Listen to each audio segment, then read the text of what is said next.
The ocean is my home.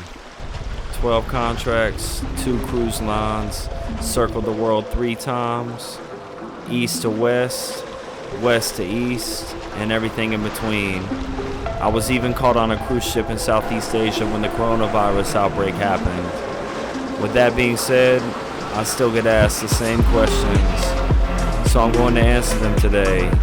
Let's go. Where do you eat? Where's the mess? Where's the crew bar? How's the food? What do you get to eat and everything? So let me show you. Let's go. Welcome to the mess.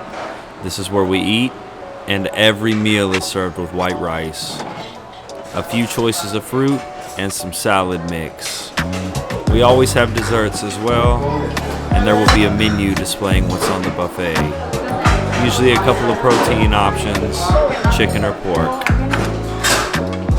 Water dispenser, juice, milk, and coffee. My personal favorite. I'm always mixing up espressos, lattes, you name it. No mess would be complete without a round of condiments.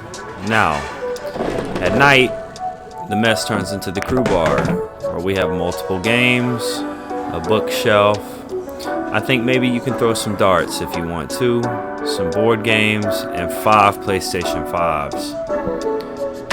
FIFA runs the ship.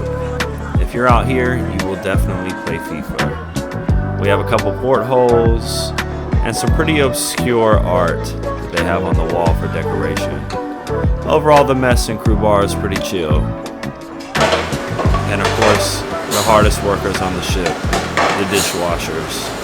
I actually wear these hoodies because it gets cold in my cabin because I keep it freezing on the air conditioning. But I get asked all the time, can you get off the ship? I can get off the ship. And what do we do when we get off in port? Well, check this out. This was a day in Cozumel. Let's go. Now people ask if we can get off the ship. And you bet we can. So today, my band and I, we were in Cozumel. We decided to rent a Jeep. It was $15 a person, and we decided to drive around the island. Now Cozumel has changed over the years. It used to be a lot cheaper, and cruising in general has changed over the years. Once coronavirus happened, all of these islands started charging way more money for their drinks, for their food, for everything. Back in the day, we could come out and get tacos for $1 to $2 a pop. And now, unfortunately, they're $7 a piece. We got caught in the rain. Our Jeep didn't have any windshield wipers, but I guess that's the price you pay for $75. Margaritas on the beach with the band is never a bad time, and it was $36 for those. And these blue margaritas were $22 a piece. Once again, the tacos were $7. We spent $200 at that bar before heading back into town and going to the Mega, which is the superstore in Cozumel. We made it back to the ship and we set sail. So I'm up here on deck 11 and it's raining. We're leaving Honduras, Roatan, I believe, a place that I used to go to on Carnival Cruise Line all the time. First time with Holland. We've done a couple of these first time ports with Holland, actually, this contract, but it's been cool nonetheless.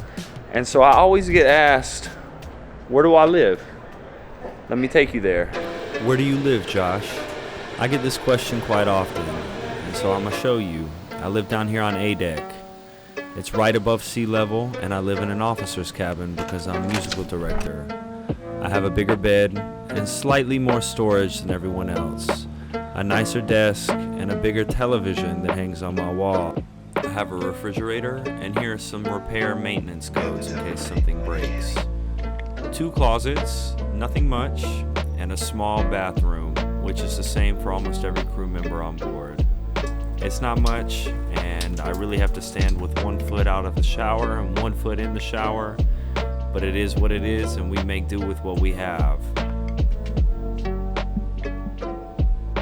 So I have 1 foot in my shower, and I can literally almost put 1 foot out the door. I can touch the wall here. And yeah, I mean, when I shower, I have to leave the curtain open and water gets all in the floor and drains there because I'm just simply too big. And yeah, I apologize to my cabin steward, but he's like, oh, Joshua big, so I understand. Because yeah, it's just, I can't shower in that. I mean, there's just no way.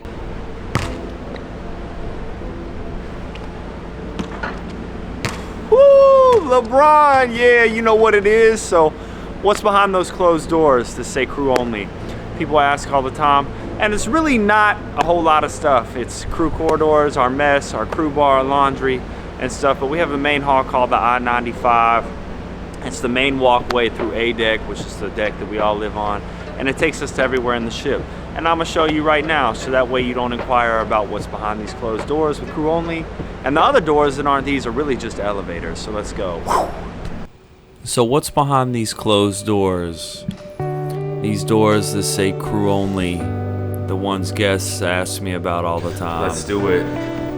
Ooh, behind the doors, what does it lead to? This is called the I-95, the most important walkway. It leads to the mess.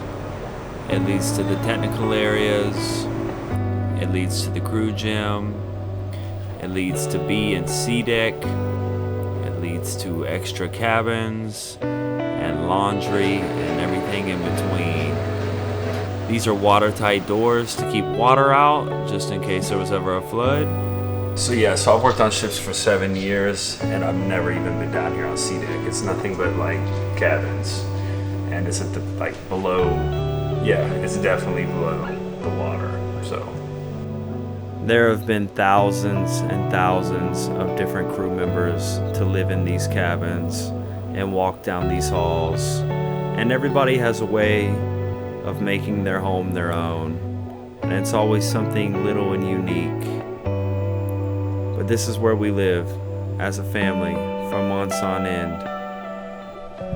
So I've answered some questions and I've shown y'all some cool things, but I want to show you something that you wouldn't even think to ask about, and something that I wasn't familiar with until I started working on Holland America Cruise Line. We're going to take a little trip down the I-95, which I've shown you, and you're going to see something that you didn't even think was on this ship or had any idea was a thing. So let's go. Don't know. Ooh, here we go. I-95, there's that crew door, but I'm gonna show you something that you didn't know that we do on ships. Let's go. So we have 4 different barbers currently on board. They charge $5 a piece and all hang their signs up on the I-95. So take your pick. So my brother Jeff here from the Philippines cutting my hair. Yes. Yes, sir. So you said you have 2 kids? 2 kids? 18 and 5. Very nice. What is your department, sir? Rolling Stone. I play guitar. Rolling Stone. Play guitar, Rolling Stone. Yes, sir. What are your hours in the engine room? I start work at 7 and finish 5 o'clock. 7 and 5. So, but you have 1 break. Yes, and lunchtime. And lunchtime. But no coffee time. No coffee time. Yeah. Oh man, I need coffee time. I need coffee time. How many followers do you have? Oh, only 1,000 right now. 1,000 right now? Yeah, we're working on it. Oh. It's hard, you know. But, what would you say your favorite thing about working on ships is? Your favorite thing? favorite thing? Yes, sir. Yeah. Because we're doing all around for like a maintenance. Yeah. Doing all around for what? Yeah, the maintenance for like our water tight or lifeboat.